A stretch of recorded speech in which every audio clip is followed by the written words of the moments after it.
una pintura famosa de Peter Bruegel, el Viejo, de 1568, que habla acerca de la parábola del ciego guiando a otro ciego. Esta presenta 6 figuras, cada una con una condición ocular diferente, y que avanzan en una procesión donde puedes ver en la imagen que van a caer en un foso. Al fondo se encuentra una iglesia y la pintura ha producido interpretaciones diferentes, ya que ha reflejado diferentes puntos de vista sobre la postura teológica del pintor cuando lo hizo. Y esto lo hizo específicamente, considera que la fecha fue en 1568. Estamos hablando de cuando la Iglesia Católica estaba persiguiendo a la Iglesia Protestante. Entonces, el propósito de hacerlo es el hecho de que los 2 primeros hombres que van más allá, más adelante, están más allá de la redención, pero que ya prácticamente han caído en el hueco, pero todavía hay esperanza para los 4 restantes. Entonces, aquí quiere decir el autor de esta pintura que está llamando la atención acerca de aquellos guías religiosos de la época que estaban guiando a otros prácticamente a la perdición.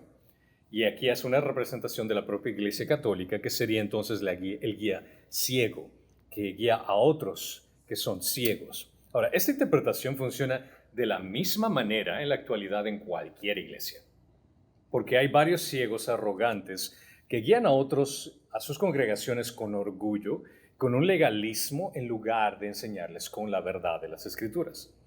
Muchos tienden a forzar esta idea de, por ejemplo, de que la salvación se pierde y por ende tú tienes que hacer obras, tienes que hacer actos religiosos, tienes que comprometerte con una altura de una persona santa prácticamente, que la mayoría de nosotros vamos a fallar. Y asocia diferente tipo de forma de cómo te vistes, la forma como actúas. Si es que no hablas en lenguas, entonces posiblemente no eres salvo. Y ciertos temas legalistas que realmente no están en las Escrituras.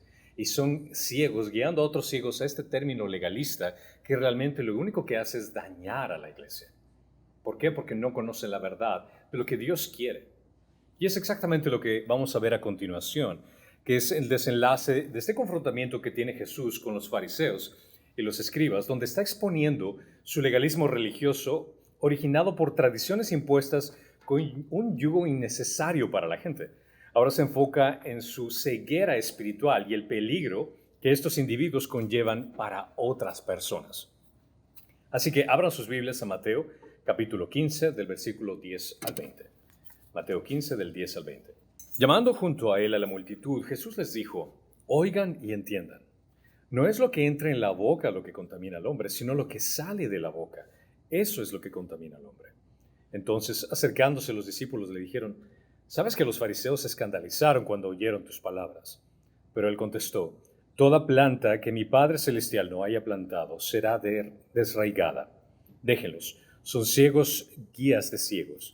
Y si un ciego guía a otro ciego, ambos caerán en el hoyo.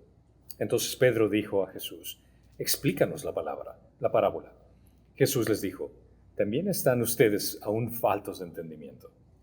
¿No entienden que lo que entra en la boca va al estómago y luego se elimina? Pero lo que sale de la boca proviene del corazón, y eso es lo que contamina al hombre, porque del corazón provienen malos pensamientos, homicidios, adulterios, fornicaciones, robos, falsos testimonios y calumnias. Estas cosas son las que contaminan al hombre, pero comer sin lavarse las manos no contamina al hombre. Amén. Encontramos este mismo conflicto en otros evangelios como Marcos 7, del 1 al 23, y una alusión de la ceguera de los líderes religiosos en Lucas 6, 39. Vemos que Jesús está tratando con estos líderes religiosos y al mismo tiempo con un grupo de personas que están escuchando tanto a los líderes religiosos, que para ese entonces esta gente había aprendido tanto de ellos, pero aquí viene este nuevo rabino para ellos, este nuevo maestro que resulta que hace milagros. Por ende, el interés de la gente para esta persona tiende a crecer, específicamente porque es diferente a los demás. Y vemos que aquí que Jesús está llamando junto a él a la multitud y habla acerca de qué es lo que realmente contamina al hombre. Parecería que la gente se había mantenido alejada mientras que los fariseos estaban confrontando a Jesús, posiblemente como señal de respeto hacia los maestros de Jerusalén, y posiblemente porque se sentían en cuestión de como la impureza ceremonial, ese tema realmente no estaban muy involucrados con esto, preferían apartarse de ellos. Y Jesús se dirigió a la multitud y les advirtió acerca de las enseñanzas de estos líderes religiosos. Los grandes imperativos de los profetas siempre pedían justicia, misericordia, amor a Dios. Considera que a lo largo de la historia de Israel, los profetas que Dios enviaba al pueblo de Israel siempre apuntaba al hecho de que sean más justos, enseñen más misericordia, den más amor. Pero el judaísmo casi se había convertido en una religión de obras legalistas, diseñadas para ganarse más la aprobación de la gente que realmente una adoración honesta para con Dios. Y aquí menciona específicamente que ellos estaban en contra de que, mira, estos discípulos no se están lavando las manos. Por ende, si es que no se están lavando las manos, se están contaminando y se están contaminando cualquier cosa que se ponga en la boca van a contaminarse por completo. Ahora, en el capítulo 11 enumera las restricciones de Levíticos de alimentación que Dios le dio a la nación de Israel. Las leyes sobre la alimentación incluían provisiones de comer carne de cerdo. Ahora muchos de ustedes estarían diciendo, ya, qué bueno, menos mal que no soy judío. Ya, porque se perdieron las carnitas o cosas por el estilo. Mariscos, cierto tipo de mariscos tampoco podían comer. Cosas como todo tipo de insecto, aves carroñeras y otros animales, que realmente es prohibido, que incluso hasta la actualidad muchos judíos no comen este tipo de carne. Pero para nosotros, ¿podemos comer cualquier cosa sin contaminarnos? Esa sería la cuestión para nosotros, que estamos en el Nuevo Testamento y somos cristianos. Las reglas dietéticas nunca tuvieron la intención de ser aplicadas a nadie más que el pueblo de Israel. Recuerda que cuando leemos las Escrituras, especialmente el Antiguo Testamento, siempre tenemos que interpretarlo basado en quién escribió, a quién escribió, bajo qué contexto se escribió y qué fue lo que les dijo a ellos. Siempre recalco que la Biblia no fue escrita para nosotros. Muchos tienden a pensar, bueno, que no fue escrita para nosotros. Pues léela por cómo es. Existe un autor que escribió a un grupo de personas en un tiempo determinado bajo circunstancias específicas. Entonces, en este caso, el propósito de las leyes alimentarias era hacer que los israelitas se distinguieran entre las demás naciones a su alrededor. Es el propósito que ellos tenían para no comer ciertos tipos de alimentos. Las leyes de los alimentos del Antiguo Testamento no tienen vigencia para los creyentes del Nuevo Testamento. Y específico, ¿por qué? Marcos 7:19 menciona, porque no entra en su corazón, sino en el estómago y se elimina. Jesús declaró así limpios todos los alimentos. Esto es una específica referencia en la cual Jesús habla acerca de que no existe problema qué tipo de comida comas.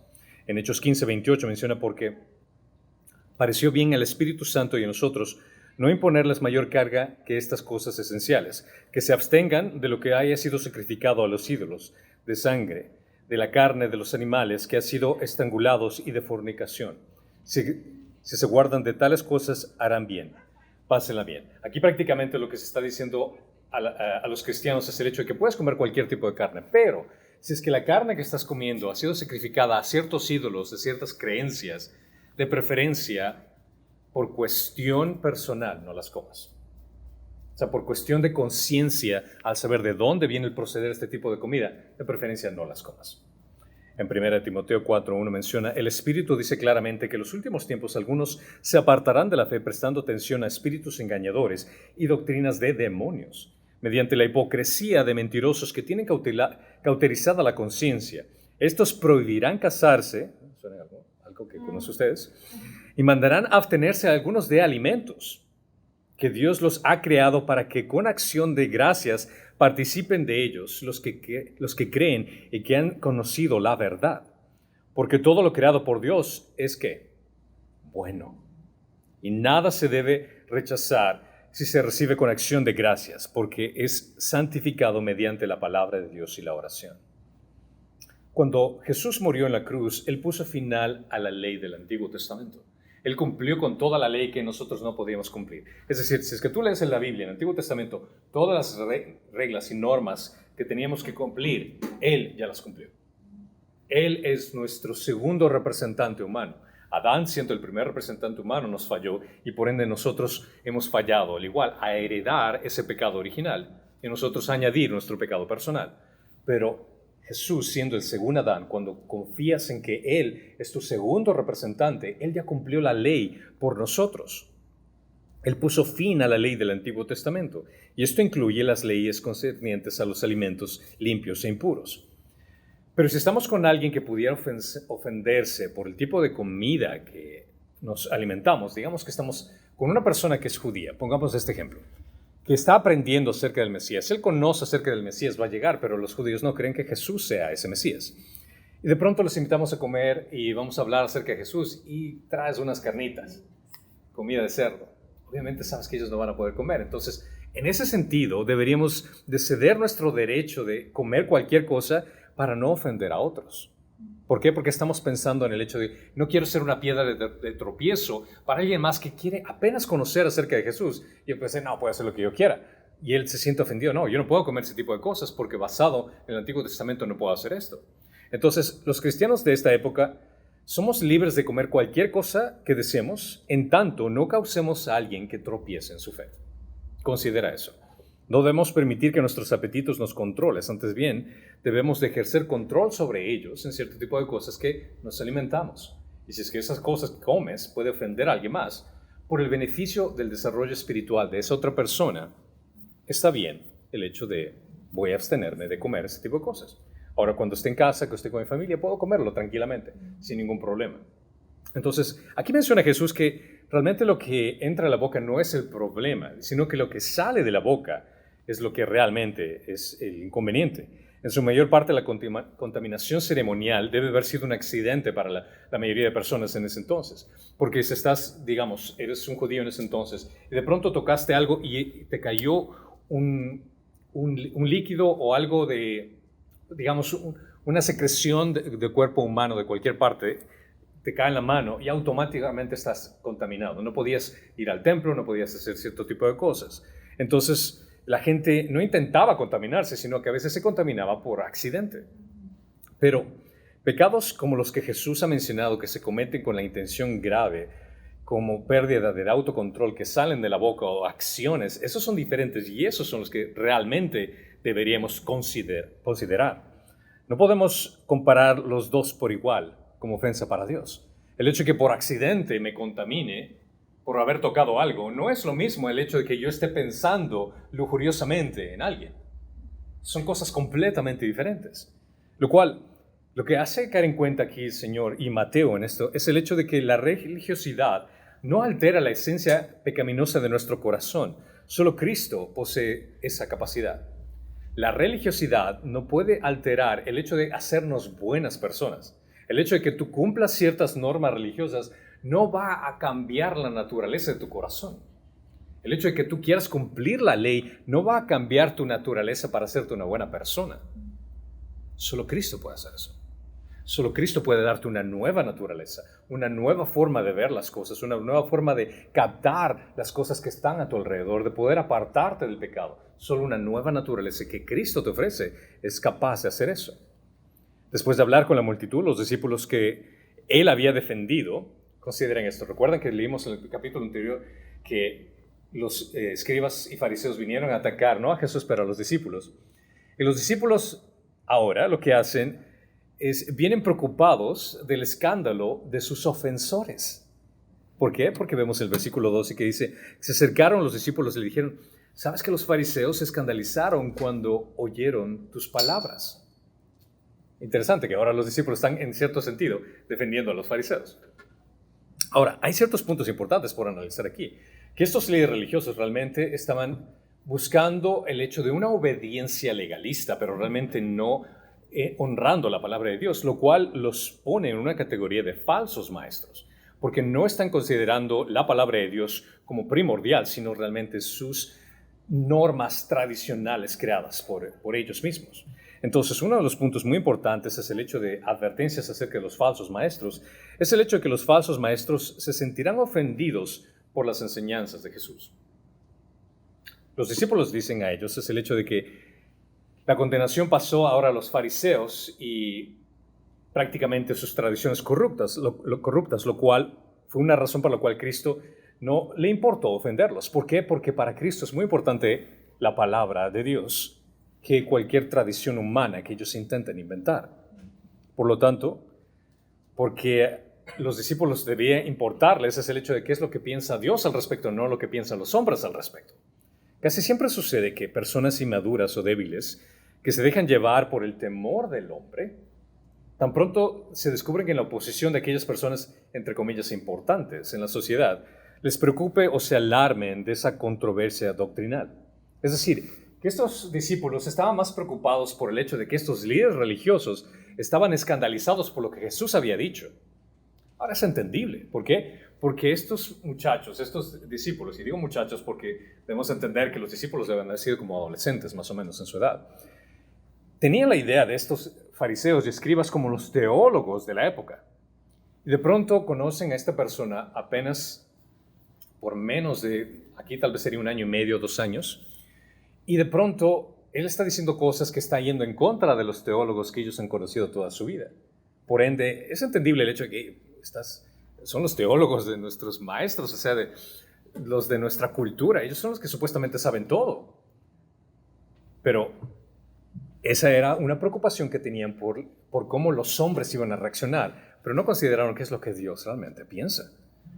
Vemos cómo el discurso de Jesús fue motivo de ofensa para los hombres malvados y obstinados. Y vemos al mismo tiempo cómo ese tipo de ofensa que surgía era una hipocresía religiosa que Jesús trató con desprecio. Aquí Jesús nos deja muy bien claro es el hecho de que a él no le interesa esa hipocresía religiosa, que lo único que hace es tratar de hacer lucir bien a la gente, pero no se interesa en cuál es el corazón de esa persona para con Dios. Los fariseos se escandalizaron con sus palabras. El hecho de que los fariseos se sintieran ofendidos por las enseñanzas de Jesús sugiere que entendieron que se estaba refiriendo básicamente al discurso hipócrita de que ellos estaban dando, que honraban más a ellos mismos que a Dios. Como los escribas eran presuntuosos y rebeldes, Cristo no se esforzó mucho en apaciguar, sino que se contentó con repeler su hipocresía y su orgullo. A él no le interesaba si es que quedaba en buena instancia con estos líderes religiosos o no. A él solo predicaba la verdad.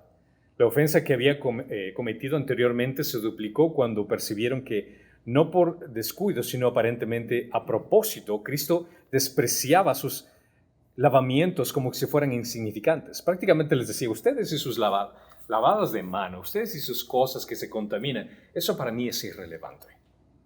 Eso no contamina al hombre. Ustedes se están preocupando por cosas y están poniendo cosas legalistas en un nivel que realmente no amerita. Lo que el mundo no necesita es una difusión de una religión superficial, donde la gente aparente cosas que realmente no son internas. Un mundo perdido no necesita una gente que cumpla monótonamente las reglas y regulaciones religiosas bajo una bandera del cristianismo. Muchos de nosotros hemos estado en ciertos vínculos religiosos donde asistíamos a la iglesia como una especie de ritual, como es algo que tengo que hacer cada semana, porque es parte de mi vida. Me siento, me levanto, me dicen que haga esto, lo otro, y salgo y prácticamente saliste de la misma forma como entraste. No hubo ningún cambio interno, no hubo ninguna convicción, realmente no hubo ningún encuentro de quién es Dios y qué es lo que Él me pide que yo haga. Este es el tipo de cosas que Jesús estaba en contra, de una religiosidad superficial. Puede que los fariseos fueran muy respetados, pero Jesús les dijo a sus discípulos que los falsos maestros están destinados a ser juzgados. Lo cual nos lleva al segundo punto, que es los falsos maestros son cizaña en el trigo y serán destruidos. Recuerdan la parábola de la cizaña, como en la historia de la parábola que hablamos hace algunas ocasiones, es el hecho de que el dueño de la plantación siembra y de pronto vienen unos malvados y que ponen cizaña dentro de todo esto y crecen los dos al mismo tiempo. El pueblo de los judíos fue plantado por una vid noble, pero ahora se ha convertido en una planta degenerada de una vid extraña. Dios repudió como si ellos no fueran de su plantación. Entonces entendemos que si no fueron plantados por Dios, implica que fueron plantados por el maligno. Ese es el contexto de la cizaña. Cristo describe particularmente a los hipócritas que por un tiempo parecen haber sido plantados como árboles buenos, pero que han adquirido cierta celebridad o se los nota claramente, pero su fruto es realmente inservible y putrefacto. Recuerdo una vez que estaba en este parque de Saguaro, el rancho de Saguaro, y estábamos jugando voleibol y de pronto veía unos árboles verdes muy bonitos y veía unas naranjas grandes. Es como, wow, qué delicioso. Y estamos jugando, estaba cansado y se me antojó y tomaron esas naranjas y la abro y la pruebo. Era el sabor más horrible que había probado en mi vida. Y después preguntaba, ¿por qué las naranjas son así aquí? Y otra cosa que me vino a la mente, ¿por qué hay tantas naranjas y nadie se las lleva? Después entendí que ese árbol realmente producía naranjas solo por cómo lucen, pero no son... Naranjas agrias. Eran naranjas agrias que no eran comestibles. No eran naranjas para realmente disfrutarlas, eran completamente diferentes a lo que yo tenía en mente. Entonces, prácticamente ese era el tipo de religiosidad que ellos querían lucir ante los demás, pero por dentro eran putrefactos, no servían. Entonces, todo aquel, incluyendo a los fariseos, que no pertenece al verdadero pueblo de Dios, será juzgado. Lo cual nos lleva a la tercera advertencia. Los falsos maestros son espiritualmente ciegos. Cuando los discípulos vinieron y le dijeron, mira lo que es, estos fariseos están escandalizando, ¿qué fue lo que dijo Jesús? Déjenlos. Porque habían escogido de ellos ya su camino y no los iba a detener. Los deja de lado por considerarlos indignos de atención y concluye que la ofensa por la cual se sienten indignados no debería causarnos inquietud. En lo absoluto. Las personas débiles que se ofenden por ignorancia, pero luego aceptan sus errores al ser expuestos en la verdad, no son los mismos de los hombres altivos y arrogantes que son los autores de doctrinas que ofenden cuando alguien se los contradice. Hay una gran diferencia a aquellas personas que les dices algo y se sienten que, ay no, pero me estás diciendo algo que yo aprendí hace mucho tiempo y es diferente y me siento ofendido porque estás prácticamente cambiando lo que yo había aprendido por décadas y por años. Pero al ser expuestos con la palabra de Dios dices, pero tienes razón. Ahora entiendo, he aprendido mal todos estos años y acepto que la palabra de Dios me dice que esta es la forma de pensar. Y en la mayoría de los casos, déjame decirte, es porque nunca has leído la Biblia. Eso me pasó a mí. Yo toda mi vida, antes de conocer a Cristo, conocía de Dios basado en lo que me decía la gente, lo que escuchaba de los sacerdotes. Pero nunca tomé el tiempo de abrir la Biblia y aprender por mi propia cuenta qué es lo que dicen las Escrituras, hasta cuando lo leí. Y me di cuenta, toda esta tradición que me habían enseñado, todas estas cosas que había aprendido, que me decía la gente, van en contra de lo que estoy leyendo aquí. Recuerdo incluso, mi padre me regaló un libro que era Respuesta a los protestantes y el Catecismo de la Iglesia Católica. Lo leí los dos. Y al leer eso me di cuenta de la diferencia entre la tradición humana y lo que dicen las Escrituras. Porque basado en el Catecismo de la Iglesia Romana, se menciona el hecho de que si es que tú crees que eres salvo únicamente por gracia, sin hacer obras, esto se considera como el pecado de presunción. Y en este entonces es considerado como anatema. Anatema significa que eres condenado al infierno, si es que consideras que eres salvo únicamente por gracia. Esta es una doctrina de la Iglesia Romana. Cuando yo ya había leído la Biblia y en las Escrituras, en Efesios dice que eres por salvo por medio de la fe. Y esto no es de nosotros, sino que es un don de Dios, no por obras, para que nadie se gloríe. Para mí, fue un encuentro de que toda mi vida había aprendido algo y de pronto me expongo a la palabra de Dios y la palabra de Dios contradice todo lo que yo había aprendido por otras fuentes. Dije, no, estoy mal. Esto es lo que dice la palabra de Dios, me voy a someter a la palabra de Dios. Fue un momento muy crucial en mi vida que Dios utilizó a mi propio padre para hacerme caer en cuenta en quién vas a confiar, en la tradición humana o lo que dicen las Escrituras. Lo cual es muy diferente para aquellas personas que son tan arraigadas a lo que creen, que dicen, no, esto es lo que tiene que ver, y le presentas la verdad, dicen, no, esto estás mal, estás equivocado. Yo, pero te estoy presentando, esto es lo que dice las Escrituras. Incluso utilizando tu propia Biblia, dice exactamente lo mismo.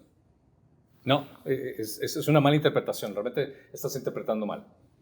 Ok, perfecto. Yo solo te expongo la verdad, pero si es que tú decides ese lugar, adelante.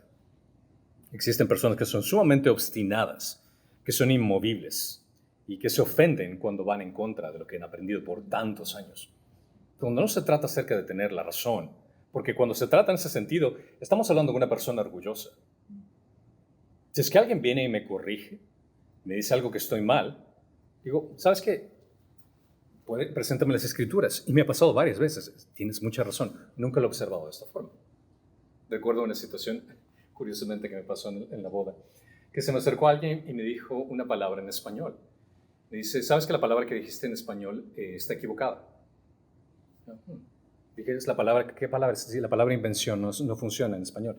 Se dice invento, no invención. Yo, ok. Muchas gracias, le agradezco mucho por la información que me da, nunca había caído de eso en cuenta. Y en ese momento estaba bajando todo y realmente me quedé pensando en eso. Y bueno, me pongo y busco en el diccionario, invención. No, es correcta, es una palabra correcta. Y yo acepté cuando me dijo esa persona que estaba equivocado. Oh, muchas gracias, aprecio mucho que me corrija. Le digo, no, ¿sabe que no fue así? Y yo me acerco a la persona que me corrige. Mire, ¿sabe que aquí está en el diccionario que realmente es una palabra correcta? Dice, no es así. Digo, pero es un diccionario de Oxford. No, pero no es la Real Academia Española, así que esto está mal. Bueno, está bien, gracias. Es interesante la postura. O sea, yo estuve dispuesto a aceptar mi error y averigüé, no estaba mal. O sea, y le quería preguntar si podemos aprender los dos. Pero esta persona estaba tan obstinada, si no, si es que no es lo que yo quiero, no funciona. Ok, perfecto, está bien. Somos a veces personas muy arrogantes cuando alguien nos quiere contradecir, pero cuando se trata acerca de las Escrituras, acerca de Dios, es muy importante ser humilde. Yo todavía sigo aprendiendo. Yo tengo una maestría en divinidad y estoy estudiando un doctorado, y lo único que puedo decirte es que eso me ha enseñado que soy la persona más ignorante y todavía me hace falta mucho por aprender. Y sigo aprendiendo. No voy a terminar hasta cuando Dios me llame a su presencia en seguir aprendiendo. Pero cuando vemos que un ciego guía a otro ciego, son realmente personas muy peligrosas. Personas muy orgullosas que realmente ponen ese orgullo y depositan ese orgullo en otras personas que se los vuelven más ciegos. Esto quiere decir que todos los que se dejan llevar de aquí para allá a la disposición de estos hombres perecerán miserablemente también. Porque cuando tropiezan en verdades tan elementales, por su necedad, es evidente que están deliberadamente ciegos. No quieren escuchar.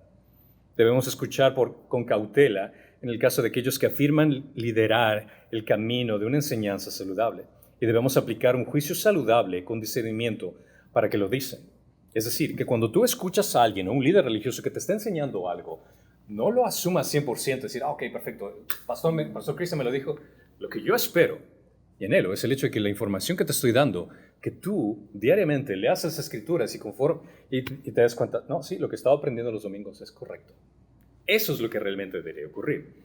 Debemos ser muy diligentes en discernir las cosas que aprendemos. Estas palabras tenían como objetivo exponer a los escribas y los fariseos que estaban cegados por el error y su incredulidad.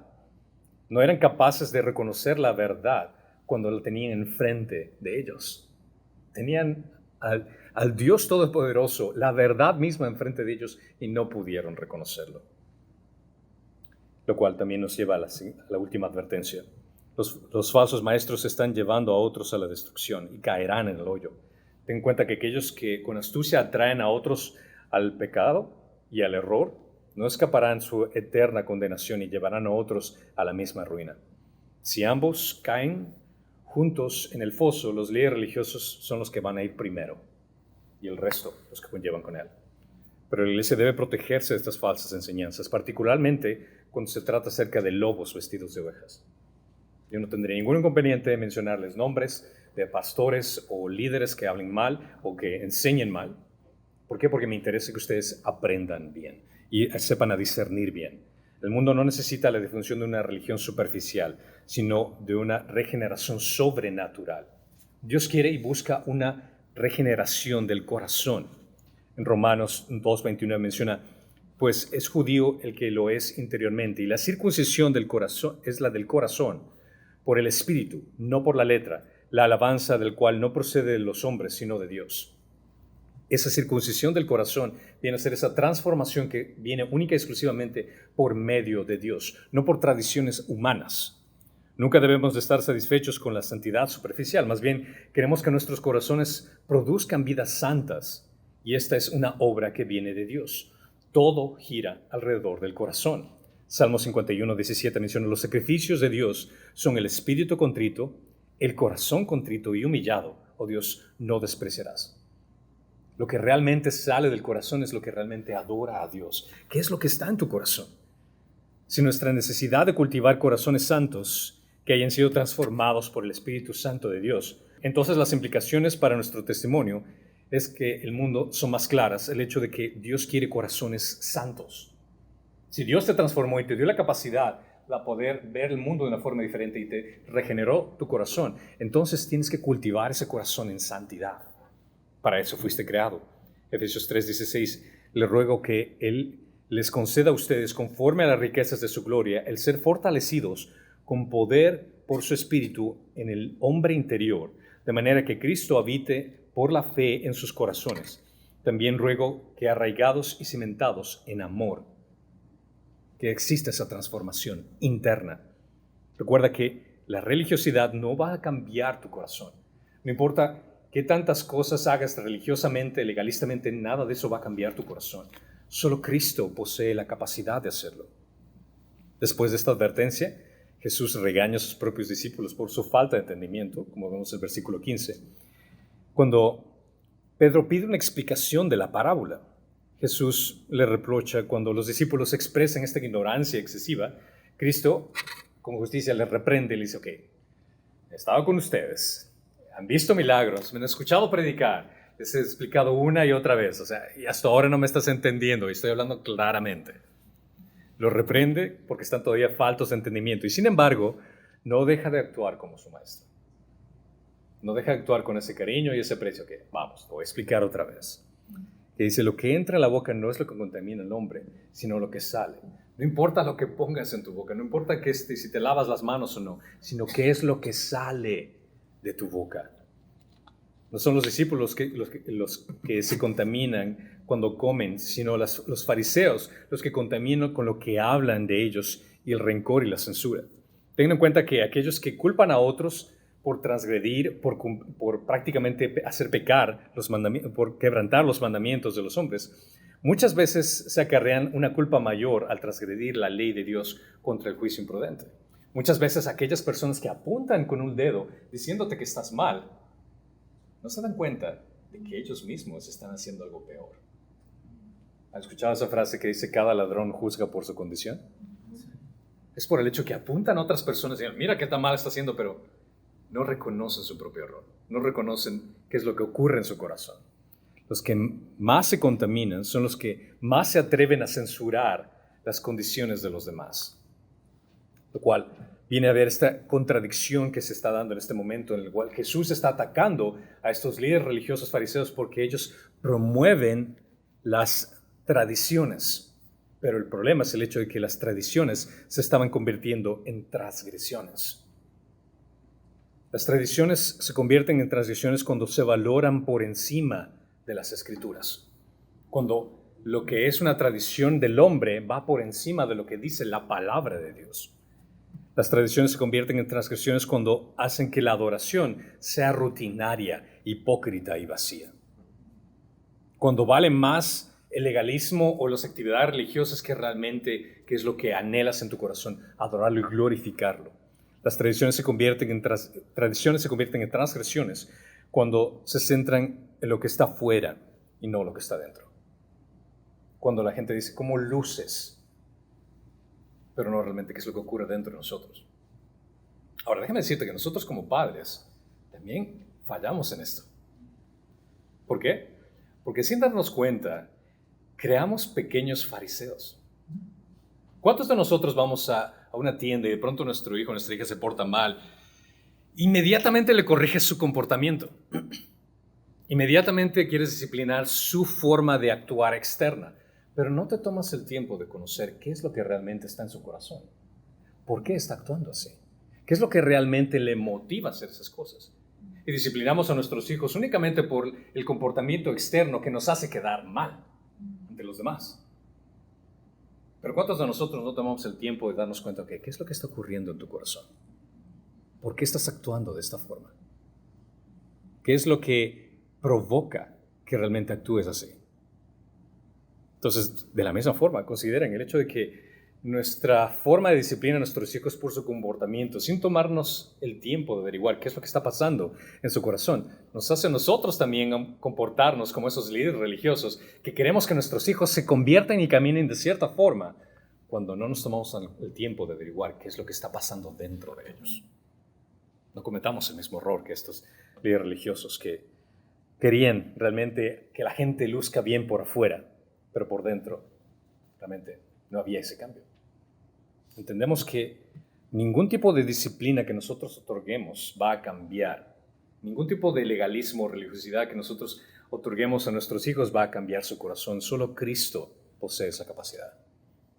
Y lo más que alimentemos a nuestros hijos acerca de quién es Cristo y su relación con ellos, eso es lo que va a ayudar a ese cambio.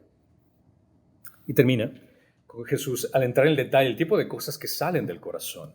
El versículo 19 dice, porque del corazón provienen, y da una lista de cosas que salen del corazón. Es interesante como a veces la gente le echa la culpa al diablo por los pecados enumerados aquí, pero Cristo culpa la maldad del corazón humano. No le dé mucho crédito al demonio. Ustedes son los que hacen esto. Ustedes son los que están cometiendo estos pecados. Y comienza con malos pensamientos. Hay muchos pecados que comienzan y terminan en el corazón y no van más allá. Pero la fantasía e imaginaciones carnales son los pensamientos de maldad, de planear tal vez una venganza con alguien, conspiración perversa o cosas que hacen daño principalmente a la persona. Muchos tienen este conflicto con alguien, con cualquier otra persona, y sienten este resentimiento y venganza con este otro individuo. Y muchas veces ese otro individuo ni siquiera sabe que lo que está pasando en el corazón de esta persona. Y tiende a crearse este resentimiento interno. Y muchas personas piensan que el resentimiento es como una virtud, cuando en realidad lo único que es dañarte a ti mismo. Sobre todo cuando tienes odio contra alguien. Es prácticamente pensar que tú te estás tomando un veneno esperando que la otra persona se muera. Así de absurdo. En Miqueas 2:1 menciona, hay de los que planean la iniquidad, los que traman el mal en sus camas. Al clarear la mañana lo ejecutan. Por este es el poder de sus manos. Cualquier cosa que pones en tu mente y si sigues procesando esas ideas, considera que tu corazón lo único que va a hacer es llevarte ese tipo de emociones negativas que eventualmente van a tomar acción. Considera que Jesús incluso mencionó, si es que tú has matado a alguien, violaste el sexto mandamiento, pero Jesús subió la barda y dice, si es que tú has odiado a alguien y has matado a esa persona en el corazón. Entonces Jesús está haciéndote caer en cuenta que lo que comienza aquí en tu mente va eventualmente a expresarse en actividades. De la misma forma, Jesús mencionó que cualquiera que comete adulterio viola el séptimo mandamiento, pero Él dijo que si es que tú piensas y si es que tú miras a una mujer con lujuria, ya has cometido adulterio en tu corazón. Él sube la barra, haciendo caer en cuenta que lo que ocurre en nuestra cabeza es muy importante. Y eso es lo que sale de nuestra boca. Después menciona acerca de homicidios. Asesinatos provienen de una malicia del corazón contra la vida de nuestro hermano. Y es un desprecio a la vida misma. Por eso dice, el que odia a su hermano es un asesino. Y en 1 Juan 3:15 menciona, todo el que aborrece a su hermano es un asesino. Y ustedes saben que ningún asesino tiene vida eterna. Ninguna vida eterna permanece en él. Si es que tienes un sentimiento de odio para con alguien, entonces hay algo que está mal en tu corazón. No puedes decir, no, pero Cristian, tú no sabes lo que esa persona me hizo. Puede que te haya hecho la cosa más atroz que cualquier individuo puede imaginarse. Pero solo te pongo esta perspectiva. Dios entregó a su Hijo para morir de una forma tan atroz para perdonarte a ti. ¿Quién eres tú para retener el perdón de aquella persona que te ha ofendido? Cuando tú ofendiste muchísimo más al Dios Santo y Todopoderoso. Considera eso. También habla acerca de adulterios y fornicaciones que provienen del corazón lujurioso, en un mundo carnal que realmente donde quiera que veas, prendes la televisión, utilizas tu teléfono, vas a estar expuesto a cualquier cosa que te va a hacer caer. Santiago 1:15 menciona después, cuando la pasión ha concebido, da a luz el pecado y cuando el pecado es consumado, engendra la muerte. Si tú permites que un pensamiento lujurioso comience a desarrollarse en tu cerebro, eso va a crecer como un virus y que va a contaminar completamente tu corazón. Y en acciones vas a querer buscar ese tipo de cosas que van a contaminarte mucho más. Habló acerca de robos, trampas, que sería como atracos, hurtos y cosas que perjudican a otras personas. La fuente de todo esto está en este corazón perverso que busca estas prácticas codiciosas, pensando que mientras más tienes, mejor estás. En 2 Pedro 2:14 menciona, tienen los ojos llenos de adulterio y nunca cesan de pecar, seducen a las almas inestables, tienen un corazón ejercitado en la avaricia, son hijos de maldición. Cada una de estas cosas que Jesús está describiendo está detallando a aquella persona que no despliega lo que un cristiano debe de ser. Tú tienes una nueva naturaleza que ha sido redimido de tu naturaleza pecaminosa, y al tener este nuevo corazón, este tipo de cosas no tienen cabida en tu nuevo corazón. Como falsos testimonios, que provienen de una compilación de falsedades y codicia, o maldecir a otros en el corazón. Si la verdad, la santidad y el amor de Dios requiere en el interior que nazcan solo cosas buenas, no podría venir de un cristiano falsos testimonios o mentiras. Jeremías 9:8 menciona, saeta mortífera en su lengua, engaño habla, con su boca habla cada uno de paz de su prójimo, pero dentro de sí le tiende emboscada. Eso no describiría una persona que ha sido transformada por Cristo. Y por último habla acerca de blasfemias, o que puede también entenderse a nivel horizontal, calumnias. Hablar mal del prójimo, esto proviene de un desprecio en su corazón, algo característico del maligno, que es encargado de blasfemar a Dios y blasfemar y hablar mal acerca de nosotros. Esto lo leemos en Apocalipsis 3:16, el cual habla acerca de que abrió su boca con blasfemias contra Dios para blasfemar su nombre y su tabernáculo, es decir, contra los que moran en el cielo. Aquellos que hablan mal de otros o crean ciertos tipos de calumnias de otras personas, lo único que están haciendo es asimilándose al demonio, nadie más. Tengan en cuenta que el pecado que contamina el alma la vuelve desagradable y abominable a los ojos de Dios, al Dios puro y santo, no apto para una comunión con Él. Cualquier persona que albergue en su corazón cualquiera de este tipo de cosas realmente no tiene una comunión con Dios. Debemos recordarnos constantemente que la verdadera religión surge del corazón renovado sobrenaturalmente. Romanos 6:16 menciona, pero gracias a Dios que aunque ustedes eran esclavos del pecado, se hicieron obedientes ¿de qué? De corazón. Aquella forma de doctrina a la cual fueron entregados, y habiendo sido liberados del pecado, ustedes se han hecho siervos de la justicia. Esto es lo que busca Dios, un corazón renovado. El hecho de lo que comes o lo que toques, esto no te contamina. Lo que sale del corazón es lo que realmente importa. Cristo desintegra la ley de la distinción de las comidas en Hechos 10 más adelante, pero había una contradicción para los ancianos que todavía estaban aferrados a este tipo de cosas que el hombre había creado como ley. Considera que si te lavas las manos, no eres mejor para Dios que si no te lavas las manos. Pero lo que hagas con tus manos para servir a alguien más, eso es lo que a Dios le interesa. Jesús enseñó que el corazón humano es corrupto por naturaleza, pero también describió a sus seguidores como un corazón limpio. Mateo dice, bienaventurados los limpios de corazón, pues ellos verán a Dios. La única forma en que puedes limpiar tu corazón no es por religiosidad, es por lo que Cristo ha hecho en ti. Cuando entregas tu vida a Cristo, Cristo te transforma y Él te da un nuevo corazón. Y esto es lo que le complace a Dios. De esto concluimos que seguir a Jesús resulta en una transformación del corazón que disminuye enormemente nuestro amor y nuestra atención al pecado. Porque cuando tienes un nuevo corazón, tu atracción al pecado cambia por completo. El momento que tienes una nueva relación con Cristo, también tienes una nueva relación con el pecado. ¿A qué me refiero con esto? Que ya es diferente. Ya no disfrutas las cosas que solías hacer antes. Ya no tienes el mismo placer por hacer las mismas cosas que solías hacer antes. Consideramos que esto se produce realmente en un cambio de corazón en nuestras vidas, que cuando es Jesús el que toma ese cambio en nosotros y nos transforma.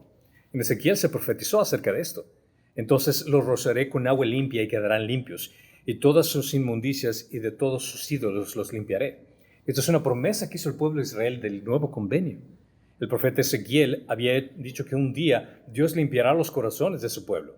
En conexión con este perdón, la profecía de Ezequiel también habla en extensión en 27, que dice, «Pondré dentro de ustedes mi espíritu y haré que anden en mis estatutos y que cumplan cuidadosamente mis ordenanzas». Considera que todo lo bueno que tú haces, gracias a la transformación que tienes en Cristo, es gracias a lo que Él está haciendo en ti. Todo lo bueno, dale crédito a Él. Todo lo malo es tu propia carne. Así simple como eso. Nuestro proceso de santidad no ocurre por casualidad, sino que es un compromiso mutuo. El hecho de que Dios te haya dado un nuevo corazón implica que tú también tienes que llenarlo con la verdad. Tú tienes que hacerlo crecer con la verdad. Porque claramente es el hecho de que Dios te ha salvado para que puedas obedecerlo a Él. Efesios 2:10 menciona, porque somos hechura suya, creados en Cristo Jesús. ¿Para qué? Para hacer buenas obras, las cuales Dios preparó de antemano para que anduviéramos en ellas. Dios te salvó ¿para qué? Para que crezcas en Él, para que puedas tú ser su representante en el mundo.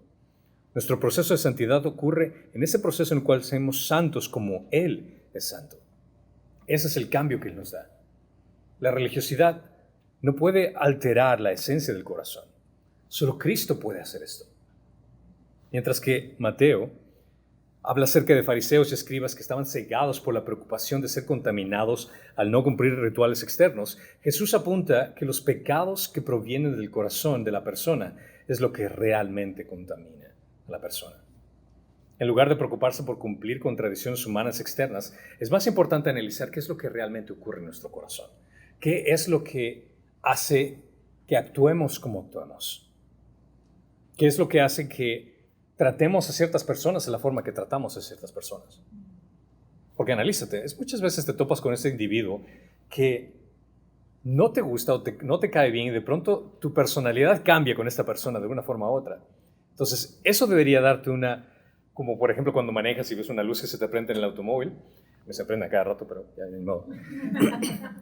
Pero el hecho de que te topas con una persona y de pronto sientes esta reacción, de que, ¿por qué me pongo así? Imagínate que esa es como una luz que se prende en tu conciencia. ¿Okay? ¿Qué es lo que esta persona hace, dice o es que me hace actuar de esta forma? Y eso es un análisis a tu corazón, darte cuenta, Dios, tú me pones a esta persona específicamente para hacer algo que cambie en mí. No por el hecho de que yo quiera cambiar a esa persona, sino que estoy reaccionando de una forma que no te glorifica. Por ende, hay algo dentro de mí que está mal. No existe ningún tipo de actividad religiosa que pueda cambiar esa actividad que está ocurriendo en tu corazón. Solo Cristo lo puede hacer. Pero mientras más te asocias con Él, más descubres tu propio pecado y más le das permiso a Él para que elimine cualquier cosa que esté dentro de tu corazón. Y sea Él el que esté en el reino y en el trono. No se trata de aparentar para ser una persona piadosa, sino de mostrar que Cristo es el Rey Supremo en tu corazón y el que te dirige en cada uno de tus comportamientos. Amén. Señor Padre Santo, gracias te damos porque tú nos has dado un nuevo significado de vida. Tú nos has dado un nuevo entender. Tú nos has dado un nuevo corazón cuando entregamos nuestra vida por completo a ti.